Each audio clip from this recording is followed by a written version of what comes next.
Sumama sa amin sa Gawa at Ginhawa, Negosyong Panlipunan, ang inyong bagong paboritong programa mula sa Cooperative and Social Enterprise Authority, BARMM. Dito, bubuksan natin ang pintuan sa mga social enterprises, mga makabagong negosyo na ang pangunahing layunin ay lutasin ang mga problema sa lipunan, kalikasan at kultura. Napapakinggan tuwing Martes, alas 12 hanggang alauna ng hapon, dito lamang sa DXMS Radyo Bida, 882 sa inyong mga radyo at sabay napapanood sa FB Live ng DXMS Radyo Bida, Cotabato City. Tunay na kwento ng pagbabago, makabuluhang diskusyon at mga ideyang magbibigay inspirasyon sa iyo. Gawa at Ginhawa, Negosyong Panlipunan, hatid sa inyo ng Cooperative and Social Enterprise Authority, BARMM. Sama-sama nating itayo ang mas magandang kinabukasan. Isang magandang tanghali, Luzon, Visayas, and Mindanao. Hello, Philippines. Hello, world. Hello, Cotabato City. Ito na naman po tayo sa ikalimang edisyon ng Gawa at Ginhawa, Negosyong Panlipunan, hatid ng Cooperatives and Social Enterprise Authority ng BARMM. Ako po si Nikki the Monster. Hi po sa mga nanonood po sa amin ngayong tanghali ng Tuesday. It's the second day sa Burr months. Ayan na, isang oras po ito, kaya stay lang po kayo at as always naman po kasama namin po kayo para matuto po kayo na magbagong buhay. Joke lang. Syempre, kasama ko po ngayon mula sa CSEA, alright? Ang pinakamaganda dyan sa kanila. Sino ba actually, lahat sila. Okay. Ang Community Development Officer 3, si Madam Soraini Abby Dumama. Magandang tanghali. Assalamualaikum. Nandito na naman kami para iparating na naman sa inyo what social enterprise is. Yes. So, mamaya tatalakayin natin pa at i-remind namin kung ano talaga ang social enterprise. Yes, Ma'am Soraini. So, how are you po? Still beautiful. Yes, of course. Okay, chill lang. Chill lang. And dito naman sa gawing kanan ko, Community Development Officer 2, none other than Madam Rashia Emblawa. And so, hello po sa mga nanonood and nakikinig ngayon. Nandito na naman po kami. So, sabayan niyo po kami sa ating talakayan ngayong tanghali. And yun lang po. Okay. Hi sa iyo, Madam Rashia. How are you? Young and beautiful. Young and beautiful, ayan na. Siyempre, may makakasama tayo ngayon. Bago to ngayon, Yes, for the first time na makakasama natin, Community Development Officer 3 ho ng CSEA, si Madam Sarah Miondas. Magandang tanghali, Ma'am. Assalamualaikum warahmatullahi Waalaikumsalam. wabarakatuh. Magandang tanghali po sa lahat ng nakikinig ngayong araw. Masaya po ako makasama ngayong Ma'am Nix. Sa talakayan.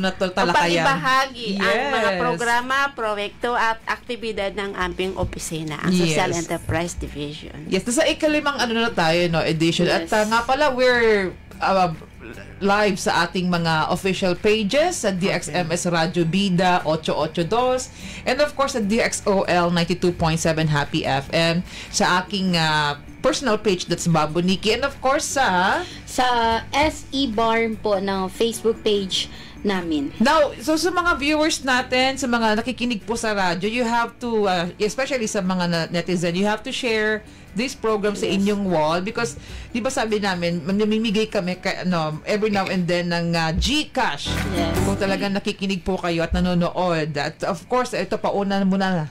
Oo, as always, ang ating unang question para may recall talaga. Ano ba ang ibig sabihin ng CSEA? Yes. Ayan, kababanggit lang ho namin. Pag nasagot ho ninyo yan, meron kayong GCash. Pwede nyo ipang-load yan, bahala kayo. At doon sa mga nakikinig po sa radyo, we have our hotline, right? Yes po. Please message na lang po ng answer ninyo sa cellphone number na 0926-958-5527. Ayan. Oh, what's that? Okay. So, doon na, again, i-repeat mo yung number. Ulitin ko na lang po. 0926-958-5527. 927. Yes. Yan yung mga listeners, yung mga non-conformists, yung walang mga Facebook, walang mga social media accounts. Doon naman sa social media, doon po ninyo ilagay ang inyong answer sa comment section, okay, ng mga pages kung saan napapanood ho ninyo ito. So, walang kawala, di ba? Both radio and social media, napapanood itong talakayan na ito. So, for today, kasi we've been talking a lot about social enterprise simula nung day 1 pa lang tayo, no? So, I'm sure may mga nagpaparamdam na dyan sa inyong opisina, Ma'am Soraini, Ma'am Russia, and Ma'am Sarah, right? So, for today, we'll be talking about benchmarking, right? Yes. When you say benchmarking, ang ibig sabihin nito ay pagkukumpara sa isang pamantayan, right? Comparing against a standard, sabi nga, no? And, sige, let's start with Ma'am Soraini. Oo, ang programa, project, and activities po ng Social Enterprise Division for 2025. Yun ang ating magiging topic for today. Okay. So, simulan mo na. Go ahead. Okay. Assalamualaikum. Bago ko po sabihin yung mga programs and projects of our Social Enterprise Division, right, gusto ko po munang ipaalala sa inyo kung ano talaga ang social enterprise. Yes, ano so, ang talaga? social enterprise po, ito paulit-ulit po namin sasabihin na isang negosyo na hindi lang para sa kita, kundi para makatulong din sa tao at sa komunidad. So, habang kumikita ang negosyo, sinisiguro rin itong may pakinabang sa mga tao. So, tulad ng pagbibigay ng trabaho, dagdag kita, o mga proyektong makakatulong sa pamayanan. In short, ang social enterprise po ay negosyong may puso, na may kinikita pero sabay na tumutulong sa komunidad. That's nice. So, ang mga programs and projects po ng activities of the Social Enterprise Division for 2025 is meron kaming orientation and roadshow, benchmarking, social entrepreneurship trainings, the Social Enterprise Save Program, and the Social Enterprise Setup Cash Forward Program, and monitoring. Mamaya, Ma'am Nix, isa-isahin natin, tatalakayin kung ano po yung mga ginagawa namin sa mga programs na yan. Okay, so I guess it should be right now siguro. Okay, sige. Mamaya tayo magbe-break kasi may mga excited na rin po marinig itong inyong programa, itong mga proyekto ninyo. May mga PPM din naman sa amin. Sabi ko, we're not, hindi kami yung SE. You can send your DM sa inyong official page. That's, SE Barn po. And Cooperative and Social Enterprise Authority. Yes.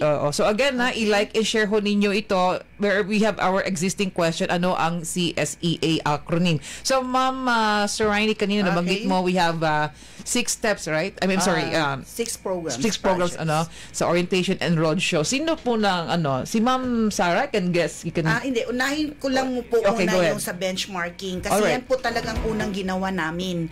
Kasi po, Ma'am Nick, sa benchmarking, ito ay parang pagbisita o pag-aaral sa negosyo para makita namin kung paano ito magiging matagumpay at kung may social mission na nakakatulong sa komunidad.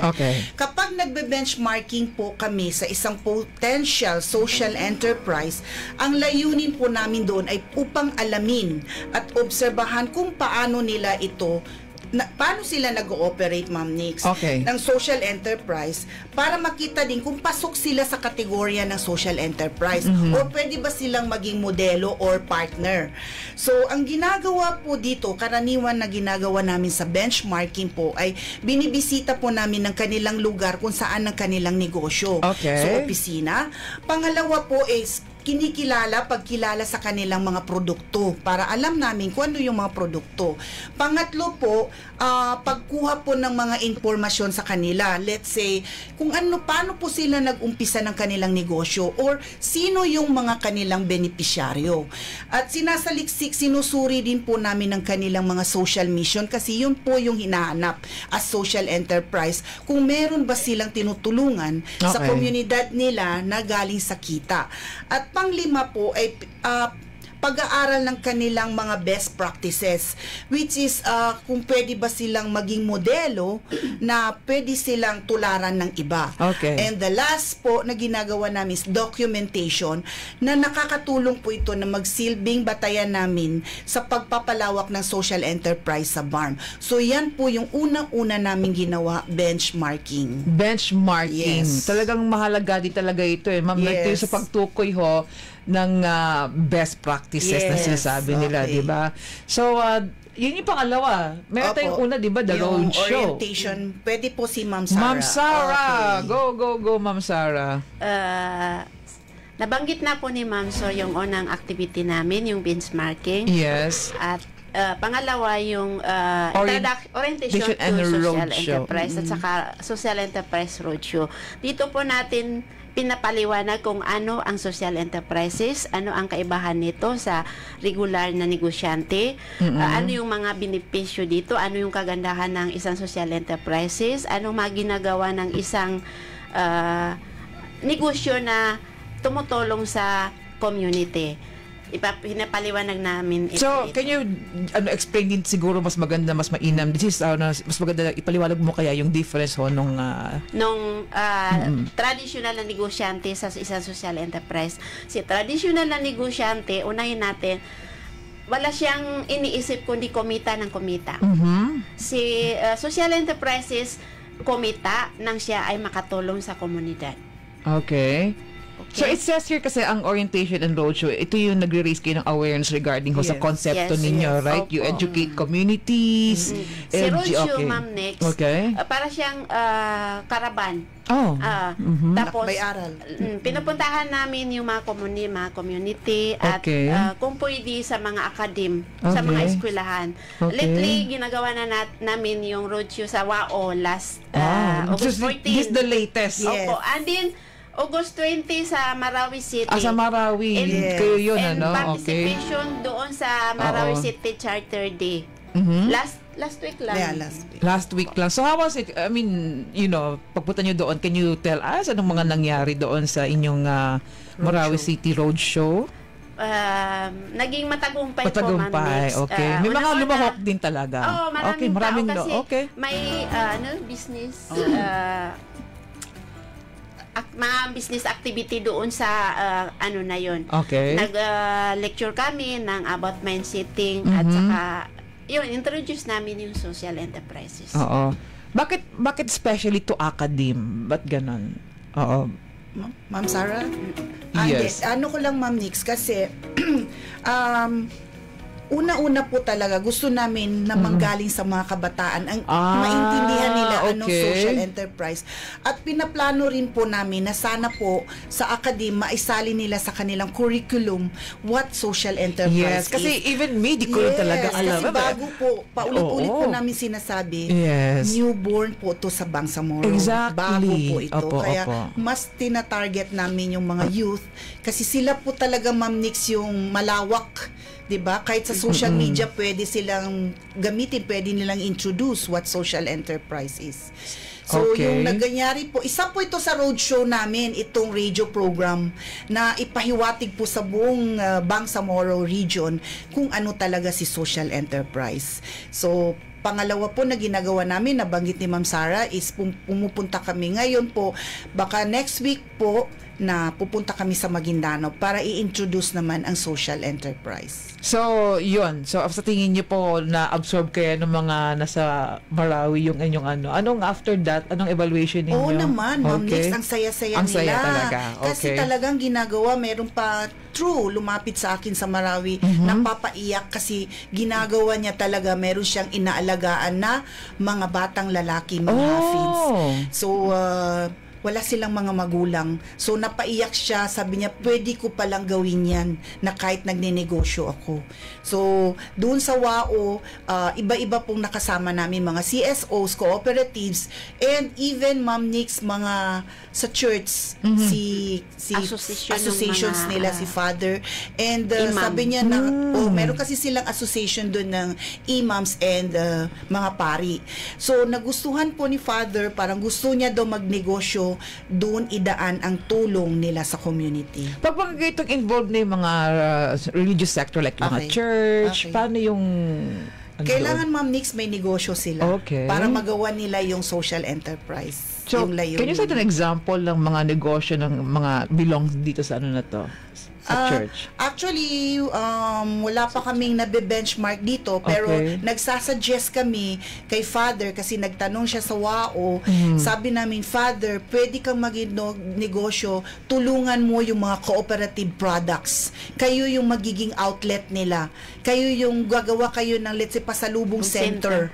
Na dyan lahat nila ilalagay yung products na nakatulong ka pa sa mga cooperatives na kababayan mo sa community at kumita ka pa, Father. At ang saya-saya niya, dami niya natutunan. Okay, that's nice to hear, no? Yes. So, okay, we're more pa dito, no, sa inyong programa. Let's talk about the social and entrepreneurship trainings. Ayan, sino ang mag-aano? Ma'am Sarah. Ma'am Sarah, go ahead. Hello. Okay. Isa siyang trainings na ginagawa namin para sa mga magiging partners namin sa SESIP at saka SESIT Up.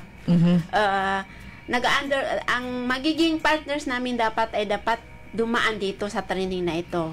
So nagta-training kami ng financial management, social mindsetting ng social, paano mag-social entrepreneurship, marketing. Marami kaming klaseng When you say training. mind setting, paano to? Anong yung ano mo yung utak nila. Yes, yeah. Sa pagninegosyo na hindi lang kita ang habol nila kundi makatulong sa komunidad. That includes yung mga walang alam sa negosyo? Kasi, ako talaga, zero. Wala akong alam Actually, Ma'am Nix, yung mga participants namin, may negosyo na pero kulang pa rin yung knowledge. Knowledge nila. So, nagsasaya sila kasi binibigyan namin sila ng mga ideas, lalo na sa marketing nila. Kung paano nila ito ima-market. So, nakakatulong po yun sa negosyo nila at nadadagdagan po yung knowledge nila sa pagnenegosyo. How about this entrepreneurial process? Ano naman ito? Entrepreneurial process. Yung ginagawa ng either magninegosyo ka pa lang or mag-expand ka ng negosyo mo. Kailangan pagdaanan mo yung entrepreneurial process na yan. Medyo mahaba-habang proseso yata to, no? Sa regular na training, 3 to 5 days. Pero kami minsan nagagawa namin ng 2 days. Oh, that's nice. And then the marketing, paano nila i-market yung produkto nila? Like what? How kayo na rin ba yung magtuturo sa kanila on how they market? What if they have their own SOCMED like TikTok or Facebook? Digital marketing. Kasama na yun doon. Kasama yan, Ma'am Nick, sa marketing yung paano nila yung promotion nila, paano nila pagandahin ng products nila, para paano maging yung customer service nila, dyan, lahat kasama sa marketing. Okay, so ito, this is my personal question when it comes to marketing kasi syempre, let's say, ang inyong mga parokyano dito is mga Gen Zs, right? Palagi na lang natin, mga millennials na lang, medyo di ba? So, pagdating sa marketing kasi, kanya-kaya tayo ng diskarte, right? So, saklo pa ba ng CISEA yung kanilang way of marketing their products, like baka kasi mag-go beyond sila, baka hindi nyo na magustuhan. Kasi yung iba, come on, let's face it, no? Especially mga TikTokers ngayon, hindi maganda yung kanilang pagmamarket ng products, right? So, sa pa ba ninyo, you have to check their SOCMEDs or whatever? Actually, sinasabi rin namin, pag sa social media, mag-ingat lang. Exactly. Yes. Kasi lagi kong sinasample sa lecture ko. For example, nagsisell ka ng mga hijabs or conservative, tapos gagalaw-galaw ka kung ano, di ba? Bawal sa babae. Kasi they're dancing with that tune, which is parang, kasi ito, nakakapag-captivate to ng mga viewers, ma'am, no? That's reality. Yes.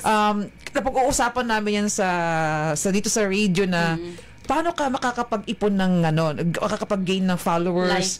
You have to do something very unique. So itong mga kabataan na to, yung unique nila is hindi na sa atin, naaayon sa atin. Exactly. So yun, ma'am, let's say sa hijab. Sinasali po namin yan, ina-awarein po namin sila sa promotion nila. Yes, exactly. Kumbaga pa, Ma'am Nix, think before you click. Exactly, kasi this is your ito na yung approach mo, ito yung strategy mo to to gain followers and of course buyers, whatever, di ba? Kaso nga lang, yun na, pinapaalam sa inyo, ha? Hindi ko may mga standards. Limitations. May mga limits tayo dyan. Okay, so how about this financial management and bookkeeping, ma'am? Okay, go ahead, Ma'am Sarah. Isa po yung mahalagang training na dapat pinagdadaanan ng may negosyo. Okay. Kailangan alam mo paano ilista yung in and out ng pera mo. Kahit piso lang yan kailangan nakalista. Diyan namin tinuturo. Up to the last cent. Yes. Lalo na pag cooperative. Kasi hindi lang isang tao ang may-ari. Marami. Kaya kahit piso kailangan nakalista. Kailangan may record. Exactly. Tama yan, ma'am, no? Kasi baka may possibility ba na at saka dyan din namin tinitingnan, Ma'am Nix, isa po yan si tinitingnan namin. Hindi naman kami nakikialam kung kasi dyan namin makikita kung may kita ba talaga sila. Kasi yun ang inilalagay namin sa mindset nila, yun ang gagamitin yung tulong sa community. Yung kita ninyo. Yes. Kasi kaya walang kita, di kayo makakatulong. Yes. Kaya meron kami, Ma'am Nix, na requirement sa kanila na tinatawag namin social audit. So, dapat nire-record nila yung community service nila na talagang kita ang ginagamit. At saka, dito, tinutulungan namin sila paano gumawa ng financial statement. Yes. Kasi dapat every year sasubmit sila ng kanilang financial statement sa aming opisina. Yes. Kailangan matuto sila kung hindi sila matuto, nagbabayad sila. Hindi sila pwedeng spoon-fed na kayo na lang ang mag-ano. Yes. So every year, magastos sila para lang gumawa ng financial statement. Kailangan ito na ba dito na yung papasok yung mga accountant na bookkeeper ba? Yes. So sila na yung magpo-provide, hindi kayo? Sila na. Actually, siguro kung negosyante ka, you don't need bookkeeper, accountant, or kailangan talaga na accountant? Kailangan pa rin. Talaga, no? Kailangan pa rin. To manage lalo na pag lumalaki na yung negosyo. Kailangan, especially ganun na nga. So, what's this one requirement for social enterprise SAVE availment? Ma'am Sarah, explain mo yung SAVE. Ang SESIV ay tinatawag naming social enterprise for sustainable and viable enterprise. Isa itong tulong sa mga negosyante, mga kooperatiba, mga maliliit na negosyante, mga organisasyon, asosasyon na mayroong negosyo plus meron silang tinutulungan. Iyon po ang pinaka-basic namin, negosyo, meron silang negosyo plus meron silang tinutulungan. Then registered sila sa mga government, kung association siya, sa MOLE dapat registered siya. Sa MOLE? Yes, MOLE. Kung sole siya na negosyante, sa MTIT dapat nakarehistro siya. Kung cooperative naman, dapat may nakarehistro siya sa aming opisina. Okay. That's clear naman, So, that's the third program, How about this, social enterprise SAVE? Set up. SAVE. So, Sustainable Assistance for Viable Enterprise. So, dalawa po kasi yung program namin. Social Enterprise for Sustainable Assistance for Visible Enterprise. Ito po, Ma'am Nix, is dagdag sa kapital ng isang negosyante. So, merong category po yan. Meron pong criteria kung paano po sila nasiselect. Yung isang program po namin na Set Up Cash for Work is magtatrabaho ka na may bayad. So, para sa mga workers, members ng mga, let's say, cooperative. So, another program naman po yan, tulong po yan sa individual na member. Hindi po yan dagdag sa kapital. But both the same, they should be, this is intended for the conflict-affected areas. Let's say, yung mga isolated o depressed areas na, for example, natamaan sila ng kalamidad na bagyo or man-made calamity. Yung kailangan nahirapan sila that time. So, yun po yung tinutulungan namin. So, magkaiba po si SAVE at si Cash for Work. Si SAVE, pandagdag capital, amounting 150,000. Si Cash for Work, individual po yan na members na nagkukos siya ng 3,500 per member. For only 15 members per business. Yung Cash for Work, ma'am, sorry to cut you. Ito yung pang-sweldo ba? Yeah, parang gano'n. Okay. Community workers. Just like nung pandemya, may ganyan sa mga sa mga companies. Yes, gano'n, ma'am. Okay, now I know. Okay. Go ahead. Sige, for ito yung itong SAVE na sinasabi ninyo. These are for former combatants as much as possible. Ito yung makikinabang, yung may mga low income. Who else? Yung mga kagaya ng sabi ni Ma'am Sol na tinamaan ng mga kalamidad or mga giyera po, ganyan, armed conflict areas. Yun po yung mga nakakatanggap po ng financial assistance na SAVE. Especially mga women. Yes, women. Kaya po ganun kasi pang-tulong na pang-start up capital nila. Yung 150,000 na binibigay sa kanila. That's guys. Yeah. Okay. So, meaning to say, it's for the cooperative, it's for the business. Not unlike sa setup po na it's for the people of the business. Okay. Clear po. Yung yung setup is pinapa-community service po namin sila, and then right after that, binibigyan po namin sila ng sahod, yung cash for work po, kapalit ng trabaho nila. Okay, to make it clear, itong cash for work na to, okay, parang nagsisave lang talaga kayo ng dito, no? Hindi ko pwede sabihin yung term, saving whatever.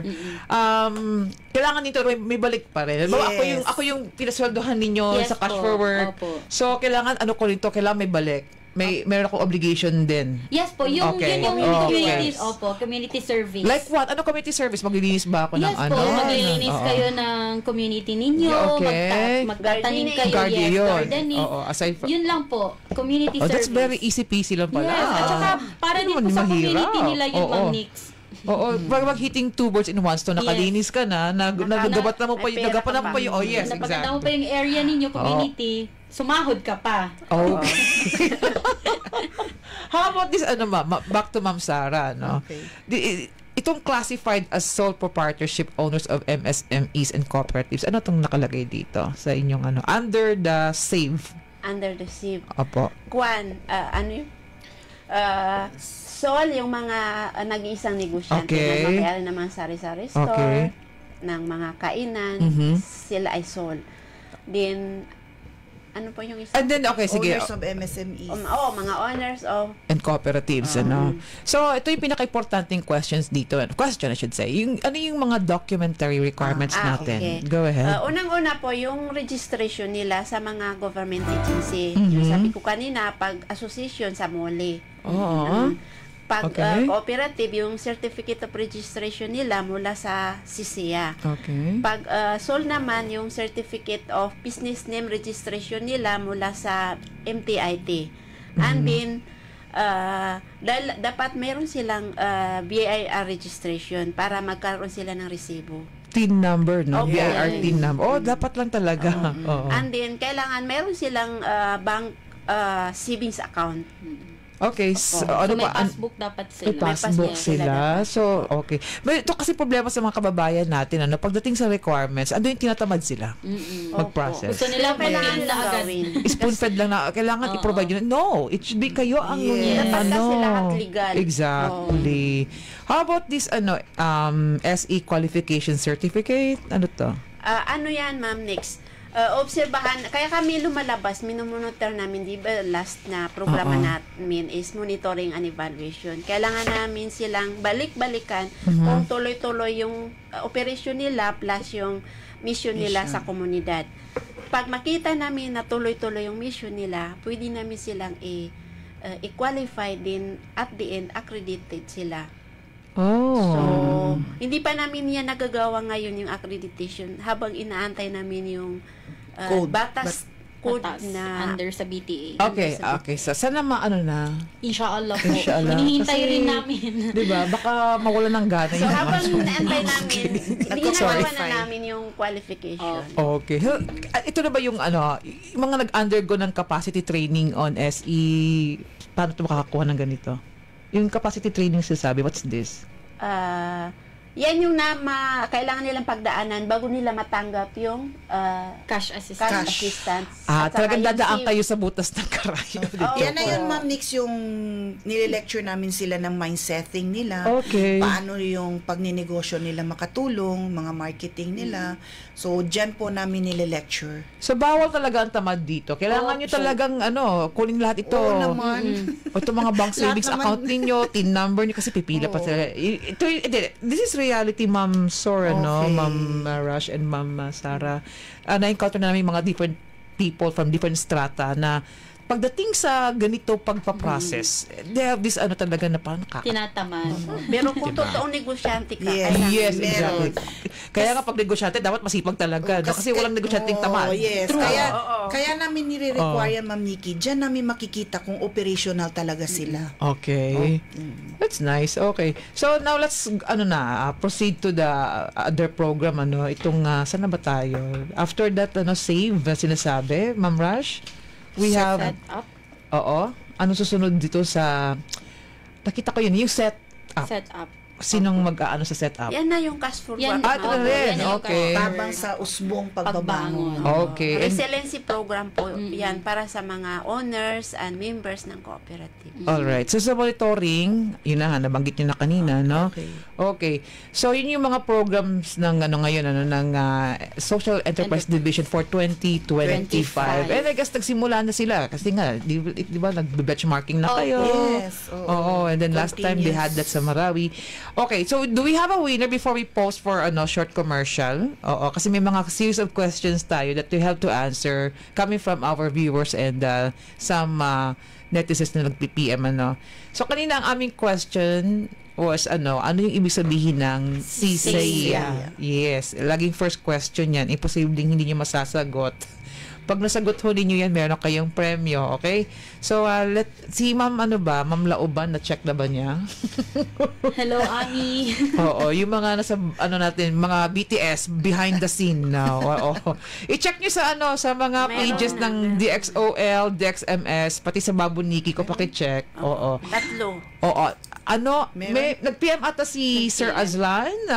We have our winner sa question na ano ang acronym meaning ng CSEA? Okay, so go ahead, Ma'am Rash. Sino yan? Okay, congratulations kay Bangsamoro Esmail. Bangsamoro Esmail. Ayan. Ang name niya po sa Facebook. Anong number mo? Ilagay mo diyan sa ilagay mo sa thread para mabigyan ka ni Ma'am si Mambay Lauban ng papremyo. Alright, so it's already 12:33 ng tanghali all sa Pilipinas. We'll be back for after this short commercial. Si Juana, si Bader.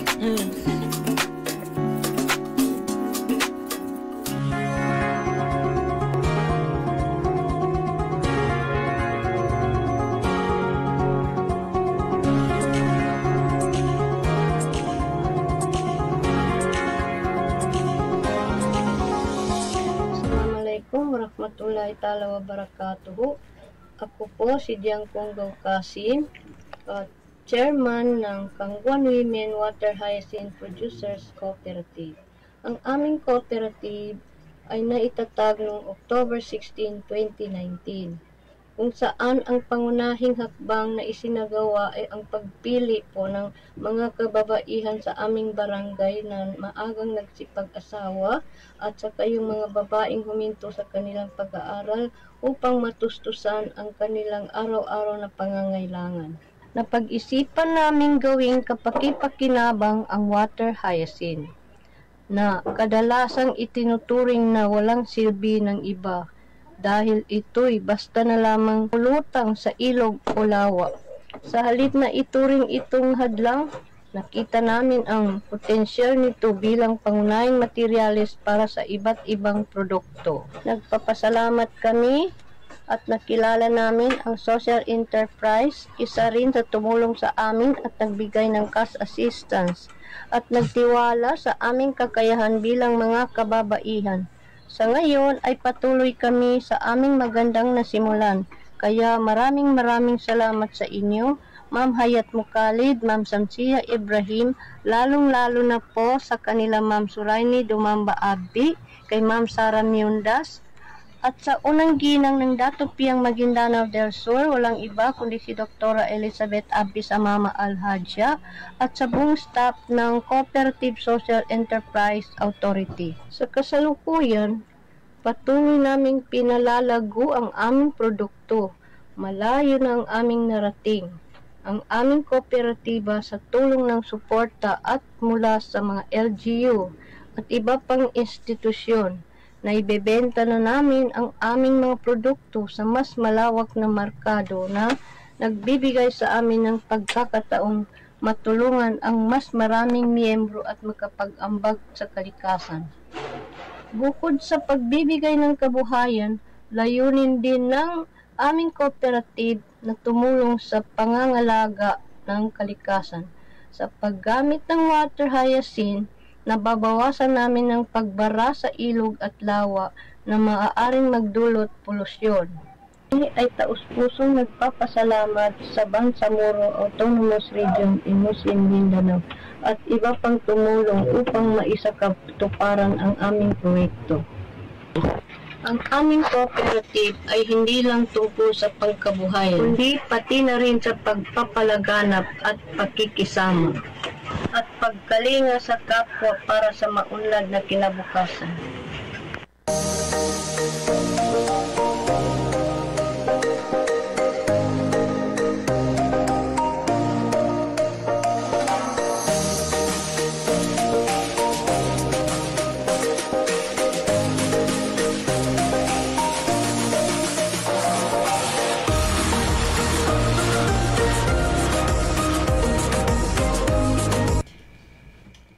Alright, back to where the action is. Ito pa rin po ang gawa at ginhawa Negosyong Panlipunan. Yes. Hatid sa inyo ng Sisea Barm. So, congratulations doon sa winner natin kanina. Ilagay mo lang dun yung number mo. Yes. May magbibigay sa iyo ng GCash. Okay? So, ito na po tayo. It's already 12:38. Magandang tanghali sa mga nanananghalian sa oras na ito. Araw po ngayon ng Tuesday, it's September 2, and I'll take this opportunity to welcome yung Philippine Looper natin, si Ferdinand Merced. Pinagkakagulo. Naging parang na siya, national treasure na siya at this moment. At mukhang nanibago si Ferdinand Merced. It's because mas grabe daw pa-welcome ng Cotabato City sa kanya. Nakita ko may mga... May sagayan pa. Yes, okay? Compared to other municipalities sa buong mundo, sa buong Pilipinas, wala lang. Parang nonchalant lang. Welcome lang siya, pero sandali. Pero dito sa Cotabato City, talagang festive yung pag-welcome. Yes, may sagayan. Ma'am Nix, no? Yes, may sagayan. So, after this Cotabato City, and he'll be walking through dito sa may Parang, going to Lanao, and then Zamboanga. Maglanao siya. Yes. So, sasalubungin na lang siya ng mga LGU doon. So, welcome ho sa Cotabato City. Alright. And welcome pa rin ho sa, again, gawa at ginhawa. Negosyong Panlipunan. Yes. Still with Ma'am Soraini, Ma'am Sarah, and Ma'am Rashia ng Sisea Barm. So, we have, Ma'am, questions dito na importante masyado. Tanong lang ng isa sa mga nakikinig, ano ba yung mga, ito parang review na lang din sa pinag-usapan natin, no? Ano ba yung mga programa, proyekto, at aktibidad na ginagawa ng social enterprise dito sa atin, sa Barm, ano? Ano ba talaga pangunahing layunin ninyo? Ang pangunahing layunin po namin ay ipakita na pwede palang kumikita tayo at nakakatulong din, kumikita tayo din at the same time nakakatulong tayo sa mga tao at sa komunidad. Yes. So, ito yung magandang yung negosyo ninyo may patutunguhan talaga. Hindi lang sa inyong pasariling interest, kundi sa komunidad na rin ninyo, di ba? Yes, dagdag na rin, Ma'am Nix. Ang layunin po talaga ng social enterprise sa farm ay hindi lang kumita, kundi maghatid ng pagbabago at pag-unlad na nakaugat ito sa kapayapaan, pagkakaisa at pangmatagalang kaunlaran ng mga Bangsamoro communities. Okay. So in short po, si social enterprise po sa Barm ay negosyong may puso para sa kapayapaan at kaunlaran. Kaya ginawa namin Tatak SE sa Barm for peace and prosperity. Alright. And also, Ma'am Nix, madagdag ko lang din sa sinabi ng dalawang mga ate ko. Isa rin po sa layunin ng social enterprise is para makatulong mabawasan yung kahirapan. Yes. Hindi man namin makayang mawala, pero at least kahit papaano mabawasan man lang po. Kagaya ng mga nabanggit namin sa mga past on air namin po dito is yung mga hindi na po inaabot ng tulong ng gobyerno, at least kahit papaano through the business of social enterprise, nakakatulong po sila sa kabuhayan ng mga kasama nilang sa community po nila. It's not like na payayamanin kayo nito. Pero iba na rin yung mas mayaman pag nakatulong ka. Yes. No, di ba? Baka kasi mag-expect kayo na ito na yung aahon sa inyo talaga. No. Kumbaga, maiibsan lang. Yun nga, pag sinasabi namin pagka-Islamic perspective niya, dunya akhira, hindi mo man maramdaman ito hereafter. Yes, exactly. Ibibigay po sa iyo ni Allah subhanahu wa ta'ala. Tama yan, Ma'am Soraini. It's 12:41. Ito, nabanggit nyo po na isa sa mga activities ninyo ay ang orientation on social enterprise, right? So, ano po ba ang mga tinatalakay o tinuturo ninyo sa orientation na ito? Okay. Ma'am Sarah? For the late tuners there? Ito po natin tinatalakay or ipinapaliwanag kung ano talaga ang social enterprise. Ano ang kagandahan nito at ano ang maidudulot niya sa mga tao at sa komunidad. Okay. At ano ang pagkaiba ni traditional na negosyante sa isang negosyo. Ano ba talaga ang difference ng traditional na negosyante sa isang Si traditional na negosyante, ang hinahabol lang niya ay kumita ng kumita. Okay. Maging mayaman ba? Pero si social enterprises ay kumita ng marami siyang matulungan. Okay. Sa dagdag lang, Ma'am Nix, ang ginagawa po namin sa orientation namin, binibigay po namin ng concept ng social enterprise. Sa end ng lecture namin, malalaman nila ngayon the purpose of a social enterprise, the objective, at saka yun, pagkakaiba ng traditional at saka social enterprise business. And sa mga cooperatives namin, pinaparealize namin paano sila bakit sila isa sa qualified na social enterprise. Pero meron kayong mga traditional business people na nag-avail nito, ma'am? Wala. Or so far, hindi namin kailangan nalagay namin sa mindset namin. Okay, so ikaklaro natin kasi baka may mga nakikinig dyan na traditional negosyante na gusto mag-avail nito. Tapos sasabihin nila, we can help our community naman ganun, whatever. Pero hindi mo na siguro sila. May mga mas nangangailangan. Right? Pero siguro ngayon, narinig nila at nalaman nila, magso-social enterprise sila. Kaya ito po yung layunin namin. At saka, Ma'am Nix, ito po, bakit masyado naming ine-emphasize na dapat may business ka? Kasi yung itutulong mo dapat sa community mo, dapat galing doon sa business. Hindi galing doon sa personal na pera nung nagbi-business. Ganun po yun. Kaya dapat requirements talaga namin na unang-una, may business. And then, sunod po yung mission. Hindi po pwedeng baka yung iba kasi mag-expect, Ma'am Nix, na tumutulong din naman ako sa iba. Hindi po dapat galing sa own pocket.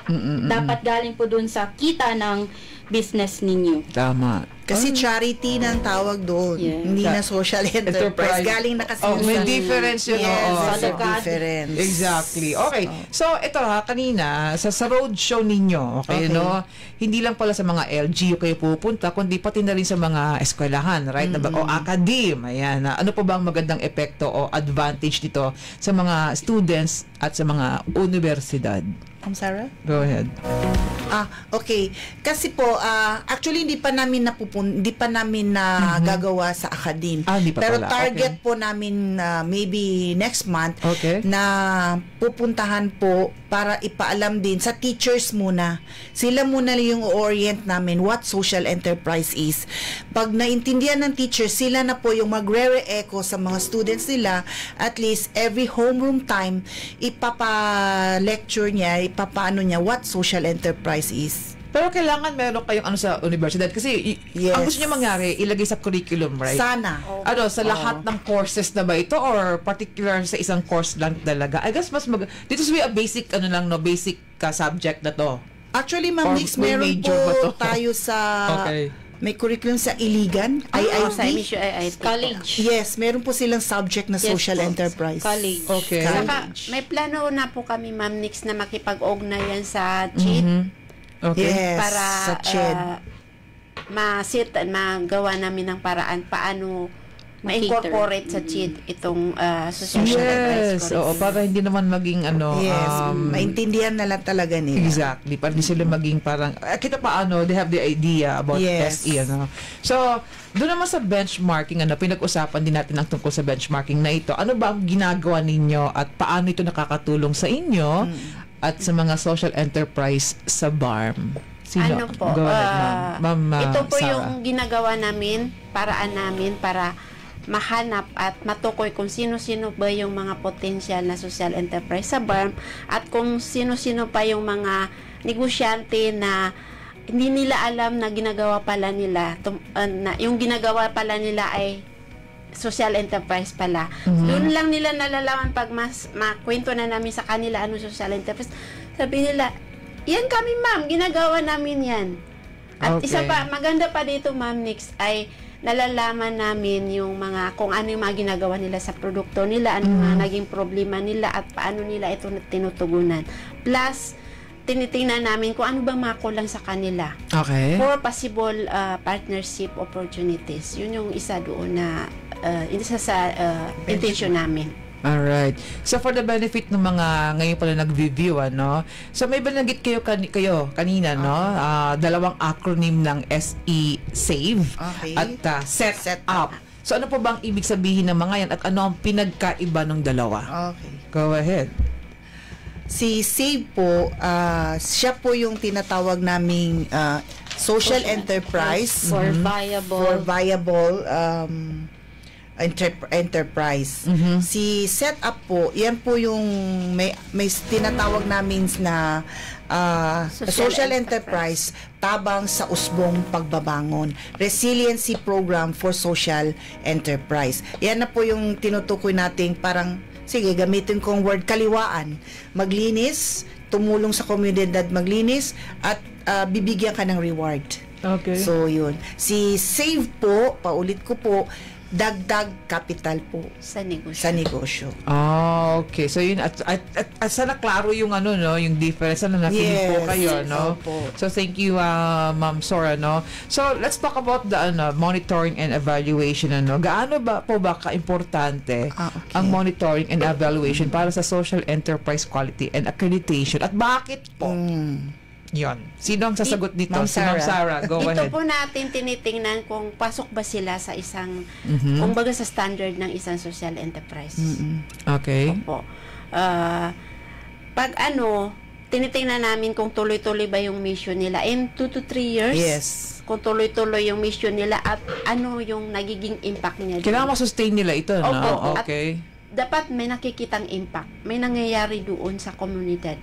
May monitoring team naman din po tayo, right? Na, actually po kasi kailangan, lalo na Ma'am Nix, yung mga beneficiaries namin sa SAVE, yung dagdag capital, sinusubaybayan po namin sila kung ano na nangyari doon sa dagdag capital nila. Yes.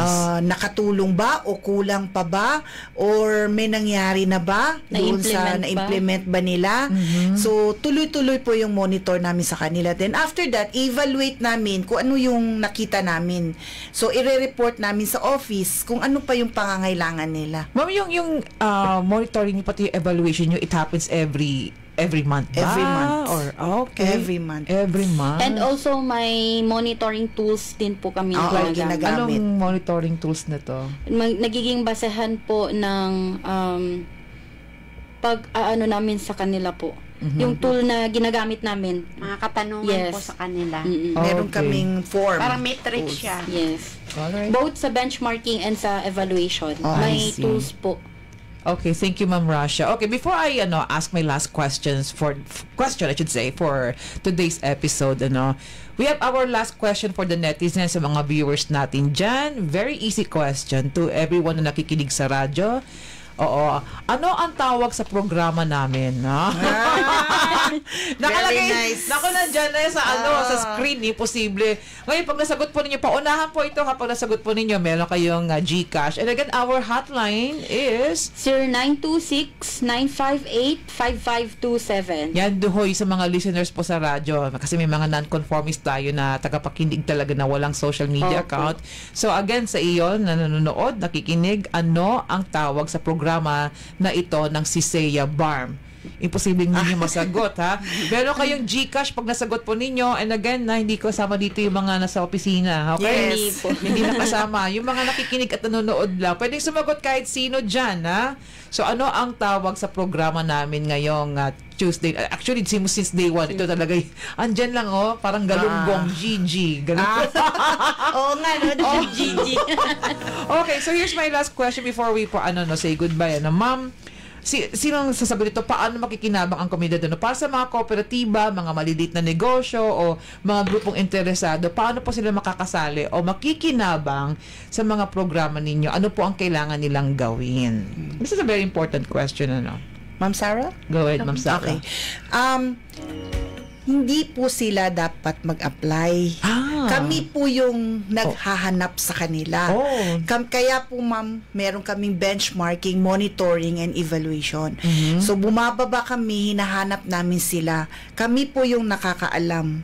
So, pag nakitaan namin sila doon sa mga criteria, kami po yung nagre-recommend doon sa office sa aming executive director na ito na social enterprise ay karapat-dapat na tulungan. Okay. Kami po yung nakakakita sa kanila. Pero kung pupunta naman sila sa office, kailangan pupuntahan pa rin namin ng kanilang lugar. Okay. Kaya yan po yung benchmarking namin para makita namin yung sitwasyon nila o kung talagang nagso-social enterprise sila. Ganun katindi yung mga paghahanap namin sa kanila. Kami po yung naghahanap, Ma'am Nix. Okay, since you're from the office of CISEA, Yes. pwede bang mag-recommend ako na Ma'am Rasha, Ma'am Soraili, Ma'am Sarah, I have this friend na kailangan ng Sure. Pwede yung ganon. Yes. Pupuntahan namin. Pupuntahan ninyo. Yes. Opo. And titingnan namin kung pasok siya sa Yes. qualification and Opo. standards na sineset namin. Yes. Alright. That's it. It's 12:53 or na ho ng tangaan ng hapon. May sumagot na ba ng ating question kung ano ang title ng programang ito na hatid ng CISEA BARM? Meron Ayan, namin, Ma'am. May sumagot na ba? May nakita Do we ako. have a winner? Naku, kailangan si Ma'am Biden, si Sila Azlan, paki-check yung winner natin. Meron Kasi ako nakita. may nakita na si Ma'am Rasha na winner doon sa question na ano ang tawag sa programa natin na ito. Oo, it's very, very clear. Sabi mo, napaka-easy. Ganun ka ang social enterprise ng ganun BARM. kami, Hindi naman pinahihirapan na.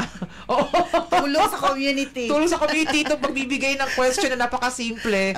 Oo. So, sino ang ating winner? Do we have our winner for today's episode ng sabihin ko sana yung programa. Okay, Ma'am Rasha. Yes po, meron. Do the honor to announce the winner. Congratulations po kay Ma'am Hasna Maalang Amir. Oy, Ma'am Hasna Amir. Watching from Mafar. Okay, meron kang GCash. May mag-send sa'yo. Just give your number. Sabihin mo yung sagot. Anong sagot natin? It's gawa at ginhawa, negosyong panlipunan. And I guess that's it for today's episode, And maraming salamat po sa mga naggagandahang kababaihan na aking panauhin. Yun. Sige po, Ma'am, baka may mga last words po kayo for today's episode. Anong mga mensahe po ninyo? Let's start with Ma'am Rasha. Go ahead. Hello po sa lahat ng nakinig at nanood. Maraming salamat po. Nasa pang-5 show na po namin ito. So, ibig sabihin, isang show na lang po yung natitira sa amin. Yes. And maraming salamat po. First of all, kay Ma'am Nix for catering us dito sa studio nila. You're welcome. And also sa office namin for giving us a chance. And also ng budget.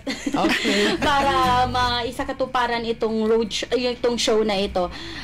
Please, manatili po kayong makinig, manood at manalo sa aming last na show po on September 9, inshallah. We miss somebody here, okay? Yung ating panauhin always, si Sir Lindy. Yeah. Opo, he's Baka not gusto mong feeling batiin well. yung Hello po sa aming, first of all, sa director po ng CISEA, si Madam Samsia Ibrahim, sa chief ng Admin and Finance, Sir Abet, sa chief namin, Sir Lindy Pangandaman, and sa chief po ng Cooperative Division, si Ma'am Hayat Pilas, which is nasa Manila po. Hello po. And shout out lang po sa mother-in-law ko who's watching right now and sa family ko. Hello. Alright.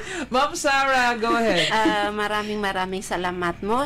Salamat po sa nakinig ngayon at sa pagkakataon na maibahagi namin ang mga programa ng social enterprise. Sana magsilbing inspiration ito sa mga kooperatiba, mga maliliit na negosyante, mga organisasyon, mga asosasyon na hindi lang kita ang habol, kundi ang pag-angat ng komunidad. So, maraming salamat. Sabay-sabay tayong aangat. Okay.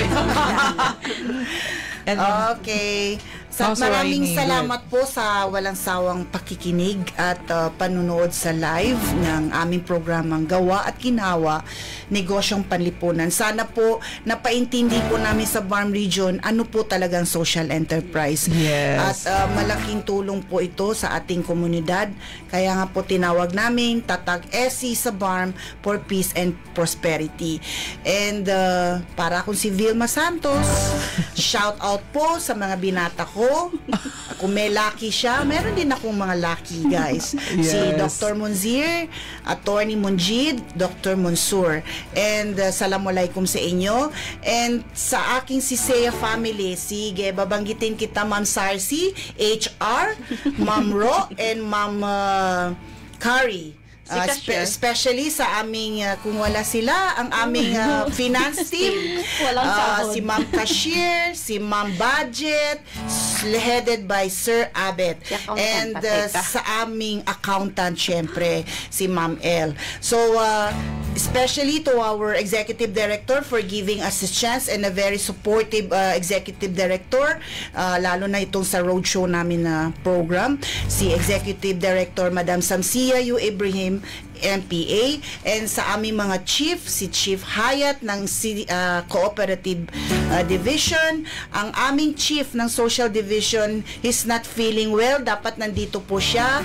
So, ang aming chief ng Finance, si Sir Abed. So, maraming salamat. Sa susunod na episode po namin, manood at makinig din po kayo. Sa September 9, kasama po namin ang aming mga beneficiaries. Yes. Sila po makapagsasabi kung ano ang kagandahan ng social enterprise. Assalamualaikum warahmatullahi ta'ala wabarakatuh. Alright, thank you very much Ma'am Soraini Alpidumama, Community Development Officer 3, si Ma'am Sarah Miondas, Community Development Officer 3 din po, at si Ma'am Rashia Emblawa, Community Development Officer 2. We would like to acknowledge also sa technical side, si Azlan Muhammad Aniz, si Ma'am Amira Lauban, ang aming Community Development Officer 3. Alright, and of course sa aming technical side, we have Carl John Daniel, si Sir Alan Hampak, at sa aming transmitter si Romy Kasilagan. Ayan, ang magandang hapon. At ang hapon na pala talaga. Ako po si Nikki the Monster. Yan po ang Gawa at Ginhawa, Negosyong Panlipunan. Maraming salamat. God bless you po. Air cleared. At sumainyo ang Gawa at Ginhawa, Negosyong Panlipunan, isang programang hatid ng Cooperative and Social Enterprise Authority, BARMM. Tampok ang mga inspirasyong kwento at praktikal na kaalaman tungkol sa social enterprises, mga negosyong hindi lang kita ang hangad kundi ang paglikha ng positibong epekto sa ating lipunan. Napapakinggan tuwing Martes alas 12 hanggang 1:00 ng hapon, dito lamang sa DXMS Radyo Bida, 882 sa inyong mga radyo, at sabay napapanood sa FB Live ng DXMS Radyo Bida, Cotabato City.